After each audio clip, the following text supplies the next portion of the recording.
अस्सलाम वालेकुम स्टूडेंट्स। उम्मीद है आप सब खैरियत से होंगे। वेलकम करता हूँ आपको अपने इस यूट्यूब चैनल में। स्टूडेंट्स, आज का हमारा topic accounting, I com, B com, A D C A, I G C S E, O level, A level, तमाम अकाउंटिंग्स के लिए जो है ये टॉपिक इम्पॉर्टेंट होता है और ये बेसिक कॉन्सेप्ट है। तो आइए इसको स्टार्ट करते हैं। टॉपिक का नाम है capital expenditures versus revenue expenditures. दो तरीके के एक्सपेंसेस हमारे पास अकाउंटिंग में आते हैं। कैपिटल एक्सपेंडिचर्स होते हैं, रेवेन्यू एक्सपेंडिचर्स होते हैं। आज हम इसी डिफरेंस को समझेंगे। तो चलें टॉपिक स्टार्ट करते हैं। स्टार्ट करने से पहले आपसे रिक्वेस्ट करूंगा कि जो लोग मेरे इस चैनल पर न्यू हैं वो सब मेरे चैनल को सब्सक्राइब कर दें, बेल आइकन को प्रेस कर दें ताकि चैनल पर अपलोड करदा तमाम वीडियोस की नोटिफिकेशन आपको मिलती रहे। तो स्टूडेंट्स, कैपिटल एक्सपेंडिचर्स क्या होते हैं? याद रहे, एक्सपेंडिचर के मीनिंग्स होते हैं एक्सपेंसेस।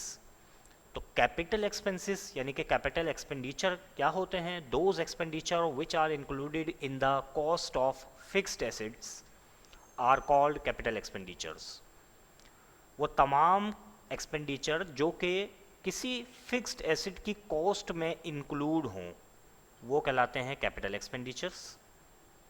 रेवेन्यू एक्सपेंडिचर क्या होता है? Those expenditure which are not, या ये कह लें those expenditure whose cost are not included in the cost of fix asset, यानी कि वो एक्सपेंडिचर जिनकी कीमत, जिनकी वैल्यू फिक्स एसेट की वैल्यू में शामिल ना हो, उन्हें कहा जाता है रेवेन्यू एक्सपेंडिचर।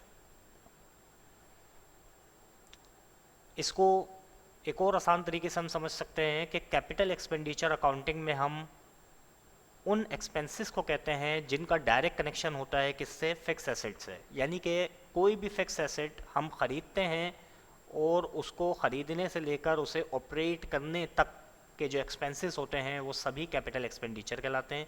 इसीलिए उन्हें हम उन कैपिटल एक्सपेंडिचर्स को फिक्स एसेट के अंदर, फिक्स एसेट की कॉस्ट में इंक्लूड करते हैं। रेवेन्यू एक्सपेंडिचर्स जो होते हैं उनका ताल्लुक फिक्स एसेट की कॉस्ट से नहीं होता है, क्योंकि ये ख़रीदने के बाद, उसको ऑपरेट करने के बाद भी जो एक्सपेंसेस हो रहे होते हैं उस पर, ये वो एक्सपेंसेस होते हैं। Number 2 point, the word expense is not used with capital expenditure. Capital expenditure के साथ हम एक्सपेंस का वर्ड नहीं लगाते जब भी कभी कोई एंट्री पास कर रहे होते हैं। इसी तरीके से the word expense is used with its name. जब हम रेवेन्यू एक्सपेंडिचर की कोई एंट्री पास कर रहे होते हैं अकाउंटिंग में, तो उस वक्त हम रेवेन्यू एक्सपेंडिचर के साथ एक्सपेंस का वर्ड यूज़ करते हैं। यानी कि जो भी कोई रेवेन्यू का एक्सपेंस होगा उसके साथ हम वर्ड यूज़ करेंगे एक्सपेंस का। Number 3 point, it is shown on balance sheet. इसे हम बैलेंस शीट पर दिखाते हैं। कैपिटल एक्सपेंडिचर जो होते हैं ये रिकॉर्ड किए जाते हैं बैलेंस शीट पर। It is shown on income statement. Revenue expenditures जो होते हैं वो इनकम स्टेटमेंट में भी आते हैं। 4th point, machine installation charges, testing charges, tax, transportation charges, etc are its common example. तो कैपिटल एक्सपेंडिचर्स के अंदर कौन कौन से चार्जेस होते हैं, एक्सपेंस होते हैं जिन्हें हम कैपिटल एक्सपेंडिचर कहते हैं, तो इसकी कुछ कॉमन एग्जांपल्स मैं यहाँ इंक्लूड कर रहा हूँ। मशीन इंस्टॉलेशन चार्जेस, मशीन को इंस्टॉल किया जा रहा है उसके जो चार्जेस होंगे वो कैपिटल एक्सपेंडिचर होंगे। मशीन को टेस्ट किया जा रहा है उसके जो चार्जेस होंगे वो कैपिटल एक्सपेंडिचर्स होंगे। मशीन को ख़रीदते वक्त जो उस पर टैक्स लगेगा वो भी कैपिटल एक्सपेंडिचर होगा।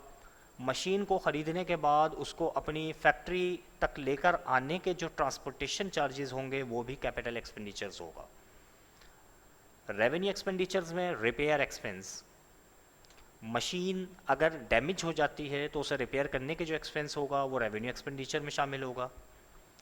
इंश्योरेंस एक्सपेंस, याद रहे इंश्योरेंस एक्सपेंस जो है वो दो तरीके के हो सकते हैं। एक तो मशीन ख़रीदते वक्त इन ट्रांजिट, यानी कि आप मशीन को ख़रीद के फैक्ट्री तक ले जा रहे हैं तो रास्ते का अगर आप इंश्योरेंस करा रहे हैं तो वो तो कैपिटल में शामिल होगा, क्योंकि हमें पता है कि कैपिटल एक्सपेंडिचर कौन से होते हैं? जो मशीन को ख़रीदते वक्त से लेकर मशीन को ऑपरेट करने तक के होते हैं। तो चूँकि ये रास्ते का इंश्योरेंस है, अभी मशीन ऑपरेट हुई नहीं है, तो कैपिटल एक्सपेंडिचर में जाएगा। लेकिन यहाँ पर इंश्योरेंस एक्सपेंस लॉन्ग टर्म के लिए यूज़ किया गया है, क्योंकि आगे इसमें कहीं मेंशन नहीं है ट्रांजिट, तो इंश्योरेंस एक्सपेंस हमारा रेवेन्यू एक्सपेंडिचर कहलाएगा। इसी तरीके से डेप्रिसिएशन एक्सपेंस, डेप्रिसिएशन जो है वो साल में वन टाइम हम इस हर कंपनी कैलकुलेट करती है, तो डेप्रिसिएशन एक्सपेंस भी रेवेन्यू एक्सपेंडिचर कहलाएगा। तो ये थी रेवेन्यू एक्सपेंडिचर की एग्जांपल्स, और ये था कैपिटल एक्सपेंडिचर और रेवेन्यू एक्सपेंडिचर का डिफरेंस। मैं इस टॉपिक को अगेन थोड़ा सा इन पॉइंट्स को आपको जो है वो रिपीट करा देता हूँ ताकि आपके जो कॉन्सेप्ट है वो क्लियर हो जाए। Capital expenditure, those expenditure which are included in the cost of fix asset are called capital expenditure. वो तमाम एक्सपेंडिचर जो कि किसी भी फिक्स्ड एसेट की कॉस्ट में इंक्लूड हो वो कहलाता है कैपिटल एक्सपेंडिचर। रेवेन्यू एक्सपेंडिचर में those expenditure whose cost are not included in the cost of fixed assets are called revenue expenditure। वो तमाम एक्सपेंडिचर जिनकी कॉस्ट, जिनकी अमाउंट फिक्स एसेट की अमाउंट में शामिल ना हो वो कहलाती है revenue expenditure. The word expense is not used with capital expenditure. जब भी हम किसी कैपिटल एक्सपेंडिचर की एंट्री पास करते हैं तो वहाँ पर एक्सपेंस का वर्ड यूज़ नहीं करते। The word expense is used with its name. Revenue expenditure के अंदर जब भी कभी रेवेन्यू एक्सपेंडिचर की एंट्री पास करते हैं तो हम उसके लिए एक्सपेंस का वर्ड यूज़ करते हैं। कैपिटल एक्सपेंडिचर में it is shown on balance sheet, ये हमें बैलेंस शीट पर नज़र आ जाते हैं कैपिटल एक्सपेंडिचर्स, और रेवेन्यू एक्सपेंडिचर हमें कहाँ नज़र आते हैं? इनकम स्टेटमेंट में नज़र आते हैं। कैपिटल एक्सपेंडिचर में machine, installation charges, testing charges, tax, transportation charges, ये सभी जो हैं वो कैपिटल एक्सपेंडिचर्स होते हैं। इसी तरीके से repair expense, insurance expense, depreciation expense, ये सभी जो होते हैं हमारे रेवेन्यू एक्सपेंडिचर्स होते हैं।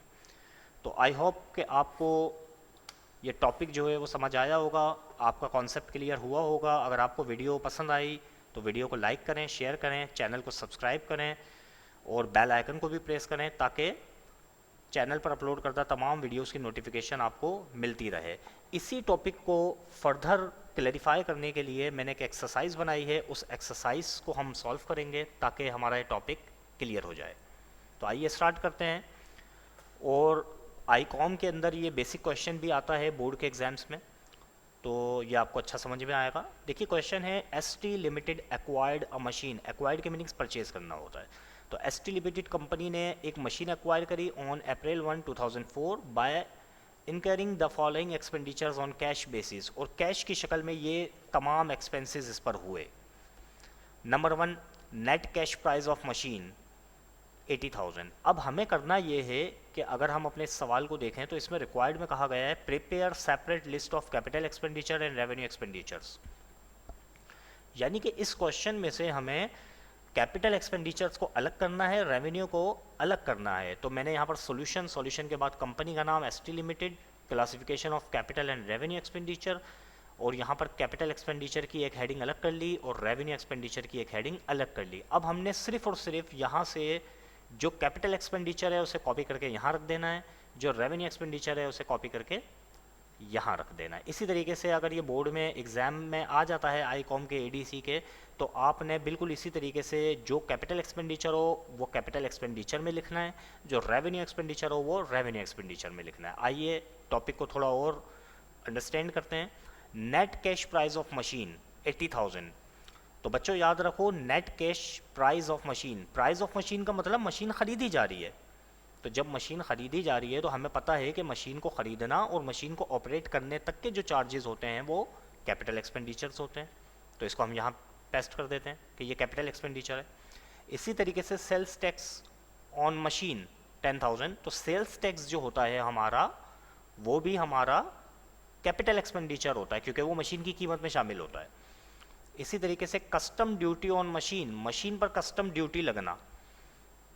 लेट सपोज हमने मशीन किसी दूसरे मुल्क से इंपोर्ट करी है तो इंपोर्ट करने पे उस पर ड्यूटी लगना, टैक्स लगना, वो भी हमारा क्या कहलाता है? कैपिटल एक्सपेंडिचर, कीमत में शामिल होगा। इसी तरीके से प्रॉपर्टी टैक्स ऑन मशीन। अब मशीन के ऊपर एक प्रॉपर्टी टैक्स लग रहा है, लेकिन आप ये देख सकते हैं कि यहाँ पर आपको 6 मंथ का पीरियड जो है वो मेंशन किया हुआ है, और हमें ये पता है कि ये लॉन्ग टर्म हो गया, ठीक है ना। अगर जो है वो मशीन परचेज करते वक्त उसी टाइम का कोई टैक्स होता तो वो कैपिटल एक्सपेंडिचर होता। चूंकि ये 6 मंथ्स का है, लॉन्ग टर्म हो गया, तो ये जो है हमारा रेवेन्यू एक्सपेंडिचर में आएगा। ओके, तो इसके बाद फ्राइट चार्जेस, बच्चों याद रखें फ्राइट चार्जेस क्या होते हैं। फ्राइट चार्जेस हम कहते हैं ट्रांसपोर्टेशन चार्जेस को। फ्राइट चार्जेस हमारे बेसिकली ट्रांसपोर्टेशन चार्जेस होते हैं, तो वो हमारा कैपिटल एक्सपेंडिचर में शामिल होगा, क्योंकि अभी मशीन ख़रीदने के बाद हम उसे ट्रांसपोर्ट करके फैक्ट्री लेके जा रहे हैं, अभी वो स्टार्ट नहीं हुई, तो फ्राइट चार्जेस तो हैं वो अभी मशीन स्टार्ट होने से पहले पहले के हैं, तो हम इसे कहेंगे ये क्या है, कैपिटल एक्सपेंडिचर। ओके, तो बच्चों अब है octroi charges.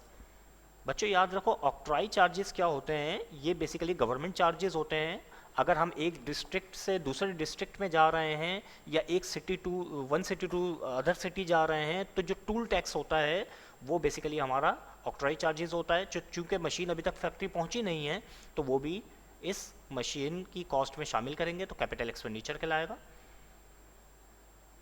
Installation and testing charges, देखिए मशीन जब फैक्ट्री पहुंच गई, तो जैसा कि हमने कहा कि कैपिटल एक्सपेंडिचर क्या होता है, मशीन को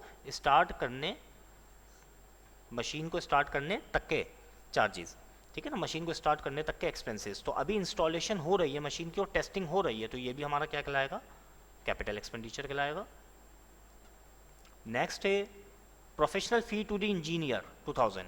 तो देखें मशीन की इंस्टॉलेशन करना ये कोई आम शख्स का काम नहीं है, ये बेसिकली इंजीनियर का काम होता है। तो अभी मशीन की इंस्टॉलेशन के लिए जो है वो चार्जेस दिए जा रहे हैं इंजीनियर को, तो ये भी हमारा कैपिटल एक्सपेंडिचर में शामिल होगा। Machine was insured against risk of fire for 6 months 1500। तो देखिए 1500 रुपये का जो है वो हम फायर इंश्योरेंस कर रहे हैं, लेकिन आप ये देखें इसमें ड्यूरेशन लिखा हुआ है 6 मंथ्स, तो 6 मंथ्स चूँकि एक लॉन्ग टर्म हो गया, मशीन यकीनन इस दौरान इंस्टॉल होके इस्तेमाल भी होना शुरू हो गई होगी 6 महीने में, तो ये हमारा रेवेन्यू एक्सपेंडिचर में जाएगा। ओके, तो बच्चों इसके बाद इंश्योरेंस इन ट्रांजिट 4000। बच्चों याद रखो इन ट्रांजिट के मीनिंग्स होते हैं रास्ते में, तो इंश्योरेंस कराया गया रास्ते का, यानी कि ख़रीदने के बाद फैक्ट्री तक ले जाने के दौरान का इंश्योरेंस, तो वो हमारा कैपिटल एक्सपेंडिचर कहलाएगा, तो इसको हम कैपिटल एक्सपेंडिचर में रखेंगे। नेक्स्ट है machine was damaged during installation and was repaired at a cost 3500। Machine का कोई पार्ट डैमेज हो गया, अब डैमेज हो गया कब, जब इंस्टॉलेशन हो रही थी। देखें ऐसी कंडीशन हो कि अगर कोई पार्ट डैमेज हो गया इंस्टॉलेशन के दौरान ही, तो याद रखें ये कैपिटल का हिस्सा नहीं होगा, क्योंकि ये डैमेज हो जाना बेसिकली इंजीनियर की नेग्लिजेंसी है, जिसकी वजह से जो है ये डैमेज हुआ, तो इसको हम शामिल करेंगे किसमें, रेवेन्यू एक्सपेंडिचर में। नेक्स्ट है ड्राइविंग चालान फ़ी 500। तो आपने याद रखना है ड्राइविंग चालान फ़ी जो है ये, अब आप कहेंगे कि ये तो ट्रांसपोर्टेशन के दौरान है क्योंकि ड्राइवर ड्राइव कर रहा था, लेकिन एक चीज़ याद रखें कि ड्राइवर की गलती की वजह से चालान हुआ। अगर ड्राइवर गलती नहीं करता तो चालान नहीं होता। तो इस तरीके की नेग्लिजेंसी वाली जो कंडीशन होती है वो तमाम चीज़ें हमारे रेवेन्यू एक्सपेंडिचर में आता है, तो हम यहाँ पर इसे रेवेन्यू एक्सपेंडिचर में रखेंगे।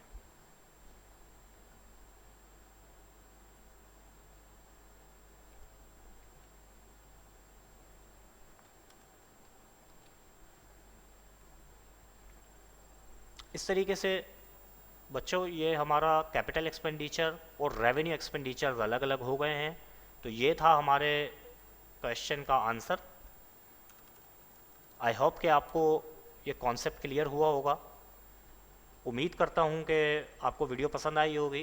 कमेंट सेक्शन के अंदर हमें लाजमी बताइए कि आपका इसमें जो है कॉन्सेप्ट क्लियर हुआ या नहीं हुआ, और साथ ही रिक्वेस्ट करूँगा कि इस वीडियो को ज़्यादा से ज़्यादा शेयर करें, ताकि बहुत सारे स्टूडेंट्स ऐसे हैं कि जो एक्सपेंसिव ट्यूशन्स जो है अफोर्ड नहीं कर सकते, तो वो इस तरीके से ऑनलाइन स्टडी करके जो है वो अपने एग्ज़ाम प्रिपरेशन करते हैं।